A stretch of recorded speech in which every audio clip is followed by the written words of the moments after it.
My initial challenges were challenges I never thought I would have as an Air Force pilot.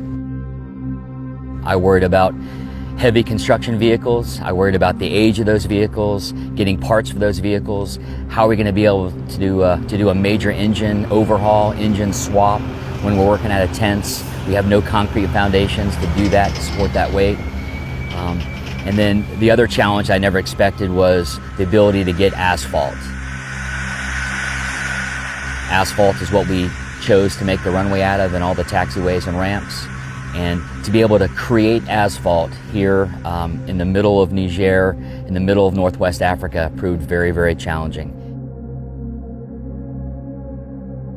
In order to have air power, you have to have an air base. And so when it comes to civil engineers in the Air Force, we essentially view the base, the air base itself, as our weapons platform, because you have to have the infrastructure of the air base in order to launch and recover the aircraft needed to maintain air superiority.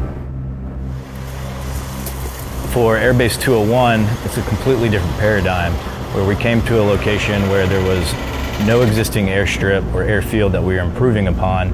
It was literally just desert, just Sahel, partly grassland, but a whole lot of sand and rock. So when we say we built this base from scratch, it quite literally means we came out to this spot in the desert just south of Agadez and built this base from the ground up. You have a basic idea of, okay, this is where we're supposed to go, this is what we need to do, but how you get there is kind of the art of this entire process. And a lot of that comes from either experience of the men and women on your team, or figuring out these are the parts of the puzzle that we have, and what's the best way to put that together to get to where we're going. And a lot of that is not something that you read in a book. It's hot and dusty one day and you're battling a sandstorm, and the next day you're trying to make sure that none of your electronics are going to get fried because there's several inches of water in certain parts. And you're right, if it breaks, then you're literally up creek. Logistics here is everything.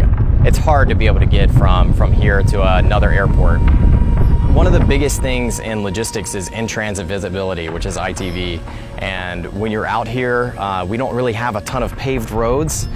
So being able to track where that cargo's at over land on the rugged terrain is nearly impossible. It makes things very, very hard to be able to tell when things are about to get here and when they're not. So, but yeah, and the other thing with the rugged terrain is that it is tough on these vehicles. It beats them up, which obviously makes us need more vehicle parts to be able to fix the vehicles. Now we need to fly in more stuff to fix the vehicles. It's a ever-revolving a circle of events.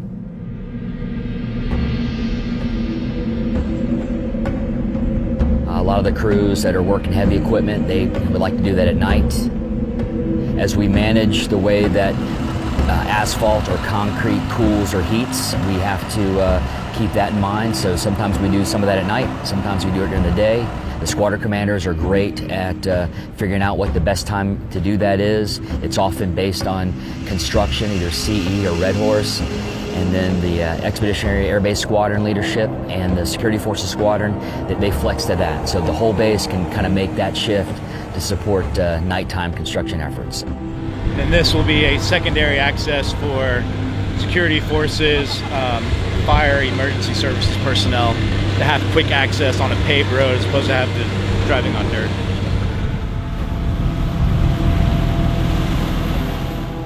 Is that fake or is that real? That's real. Even though I'm grateful that I'm not in the sun during the day, I definitely feel it's a weird time schedule shift. It's like you're working 2 days at a time with the schedule, that's just how it feels, because you work through it from dusk to dawn. But I appreciate being a night shift, and hopefully we can stay there as long as possible because I'm not trying to sunburn. It's not a good feeling. It's not a good feeling. That sun's hot. Yes, it is, and it's big. Close to the equator, it's pretty big.